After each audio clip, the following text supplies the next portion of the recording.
The laughter around the wedding hall dimmed into a stunned silence when Robert Reynolds' eyes fixed on me.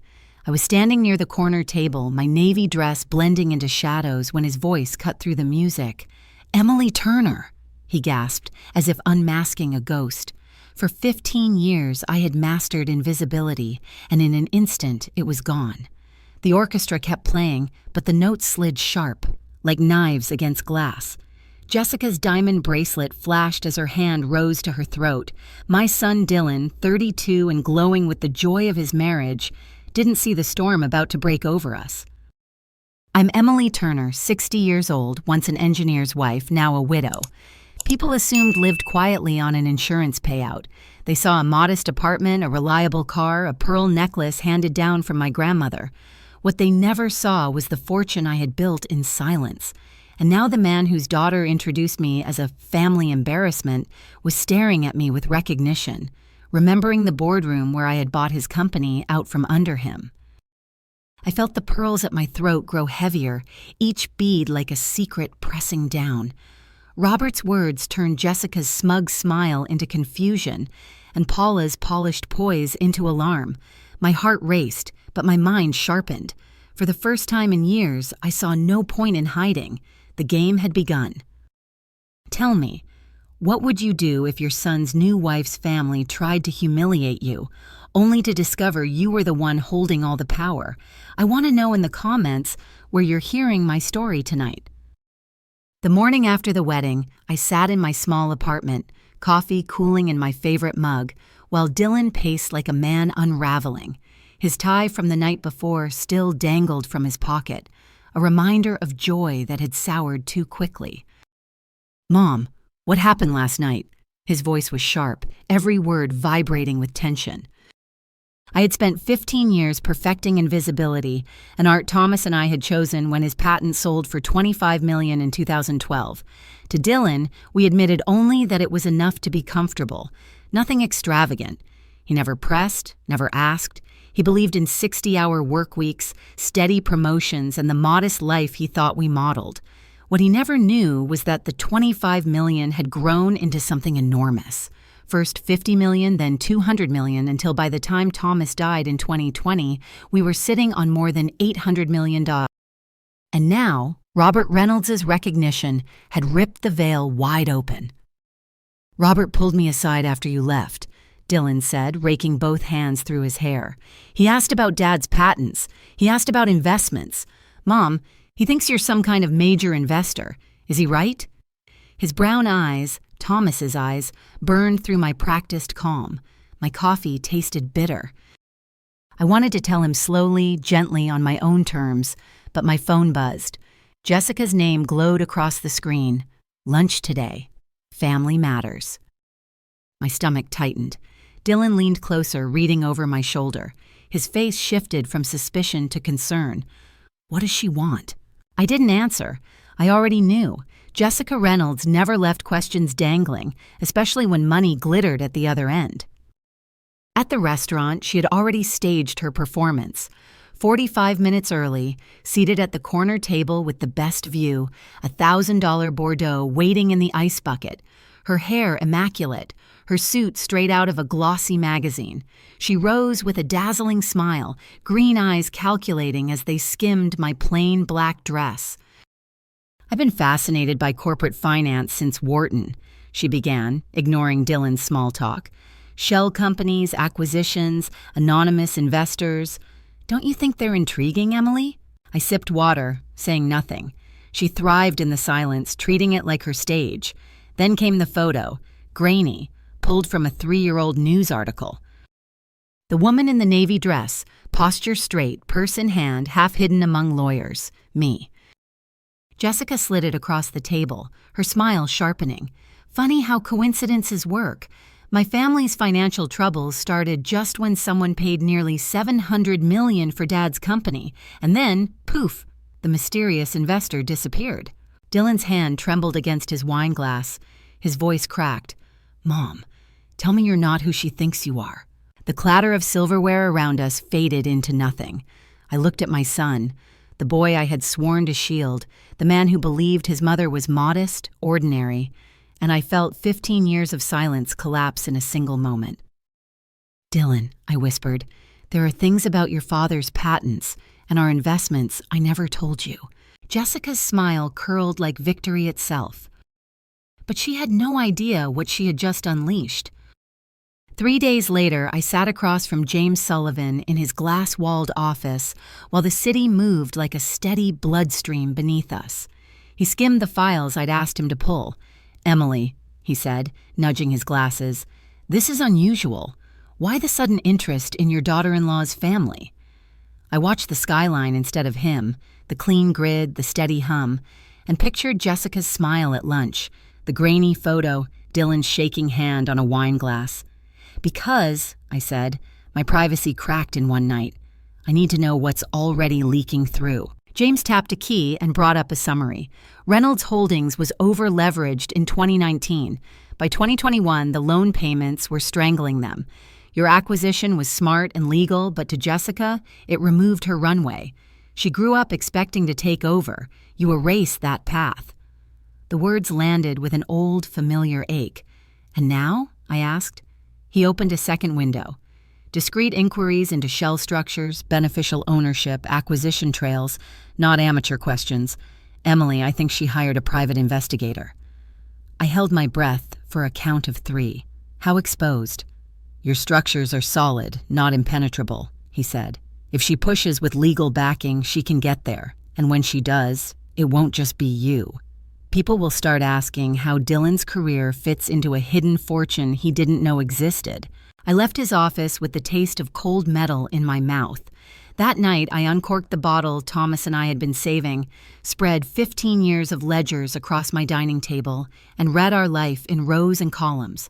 25 million in 2012, 50 million by 2015, 200 million by 2018, over 700 million by the year I lost him. Not luck, discipline, research, diversify, reinvest. The paper edges bit my fingers. The numbers steadied my breath. If Jessica wanted to build a narrative, I would build a boundary. The next evening, Dylan and Jessica arrived at my apartment with the diplomacy of people who plan to leave with signatures. I set out a simple platter and a modest bottle. Jessica's suit was knife-sharp, her folder heavier than it looked. "For the family," she began, smile polished. "We're on the same side." She slid documents onto my coffee table. A foundation, philanthropy, tax efficiency, coordinated investments. I've consulted a lawyer. I didn't glance at Dylan. I could feel his pulse from the couch cushion between us. "Initial funding?" I asked. Her eyes brightened. 50 million, enough to establish credibility. "And governance?" "Equal votes," she said. "You, me, Dylan, democratic." I set my glass down and looked at her directly. "Do you love my son?" The question cracked the lacquer. She glanced at Dylan, then back. "What kind of—" "A simple one," I said. "Do you love him, or the idea of him?" The room tightened. Dylan's breath went shallow. I stood, crossed to the bookshelf, and returned with the folder I had prepared after James's call. I laid the first set of papers on the table. Invoices, call logs, the retainer letter from Aguilar Private Investigations. "This is you," I said evenly, tracing anonymous investors and shell structures. Her face went pale. I laid the next sheet, an email thread with a trust litigation firm, then another, 3 newly opened lines of credit. "You were building a case and financing it on the promise of access," I said. Dylan's voice was a thread. "Jessica?" She reached for his hand, missed. "I was protecting our interests." "Whose?" I asked. I placed the final analysis between us, the one James had compiled. "Your parents' estate is mortgaged to 80%. Investment accounts drained to fund appearances. Most of your father's income now comes from consulting contracts I arranged. Without them, the house goes." Jessica swallowed hard. The performance was over. The person remained. I moved to the window and let the city light up my reflection. "Here's what I think happened," I said. "You saw money. You reached for control." Silence. Then Dylan. "Mom, what happens now?" I turned back to him, to the boy who once pressed dandelions between dictionary pages and the man trying to reconcile love with evidence. "Now," I said, voice steady. We set terms. Now we set terms. I had said it with more certainty than I felt, watching Jessica's face harden before she stormed out of my apartment. The slam of the door echoed like a verdict. Dylan stayed behind, restless, searching my eyes for some explanation I couldn't give him yet. He left without another word, and what followed was silence, thick, punishing silence that lasted for 2 long weeks. In that silence, the air itself felt like an interrogation. My phone would buzz, but never with Dylan's name. Jessica, however, was not the type to vanish into reflection. I knew she would move fast, and when the call from James Sullivan arrived, my fears solidified. "Emily," he said, his voice tight, "we have a problem. Someone has filed preliminary inquiries with the SEC. They're asking pointed questions about shell corporations, beneficial ownership, insider positions. Whoever it is, they're building a legal case." Jessica. Of course. I pictured her at a glossy table whispering strategy into some lawyer's ear, and the thought didn't surprise me. What surprised me was the cold weight in my chest. For 15 years, I had hidden my fortune to protect Dylan from entitlement and expectation. Now that very secrecy was being twisted into suspicion. That night, I pulled out the old bottle of Bordeaux Thomas and I had been saving. I poured 1 glass, then spread 15 years of meticulous records across my dining table. Each page told the truth. We hadn't stumbled into wealth. We had built it brick by brick. Conservative stocks, real estate in Austin before it boomed, startups that became household names. Nothing illegal, nothing immoral, just foresight and discipline. Yet I knew the world didn't care about nuance. Headlines never said patience and prudence. They said scandal. When Dylan finally appeared at my door, he looked like he'd aged 10 years in 2 weeks. His shoulders slumped. His eyes were ringed with exhaustion. He dropped heavily into a chair. "She filed for legal separation," he muttered, barely looking at me. "Her lawyer claims she needs protection from undisclosed family assets." His laugh was bitter. Assets I didn't even know existed. I wanted to reach across the table to take his hand the way I used to when he was a boy confused by math homework. But he pulled back, pacing instead. "Mom, are you happy now? You wanted me to see who she really was. Well, congratulations. My marriage is collapsing." The words sliced through me. He didn't see that I wasn't celebrating a victory. I was staring at a battlefield I'd never wanted for him. "Dylan," I said softly, "this isn't about happiness. It's about survival. If she escalates this, she'll drag us both into the fire." His gaze locked onto mine, pained, suspicious. "And who exactly is us, Mom? Because right now, I don't even know who you are." I swallowed hard. There was no easy answer. "I'm the same woman who raised you to work hard and treat people with respect. But I'm also the woman who built something bigger than either of us ever imagined, and I won't let her dismantle it out of greed." The next Monday, James arranged a meeting in his downtown boardroom. The room was polished oak and cold glass, high above the city traffic. Around the table sat Jessica, her lawyer Mark Vance, and her parents, Robert and Paula Reynolds. Dylan sat rigid beside me, his jaw clenched. Mark Vance smoothed his tie and began. "My client believes Mrs. Turner has concealed substantial assets while her son's wife's family suffered hardship. This pattern of deception demands investigation." James answered coolly, "Mrs. Turner's activities are entirely legal. What we see here is personal animosity, not misconduct." Jessica leaned forward, eyes sharp as glass. "This isn't animosity. This is about family responsibility.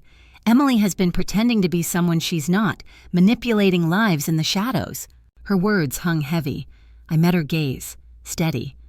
"I invested in failing companies and made them thrive. I kept my life private because discretion was safer. For me, for Dylan. That isn't manipulation, that's choice." But inside, I knew the lines had shifted. What began as whispers at a wedding had become a legal war. And as I looked around that boardroom, at Jessica with her sharpened ambition, at Dylan torn between loyalty and betrayal, I understood. The fight was no longer private. The battle had gone public, and the next move would decide far more than money. Jessica's words lingered in the air like smoke. I want a formal agreement, a financial structure that guarantees my family's security." The silence was suffocating. Dylan stared at her as if he didn't recognize the woman sitting beside him. Robert shifted uncomfortably in his chair, Paula's diamond bracelet catching the light as she clasped her wrist. Mark Vance slid a crisp legal draft across the polished table.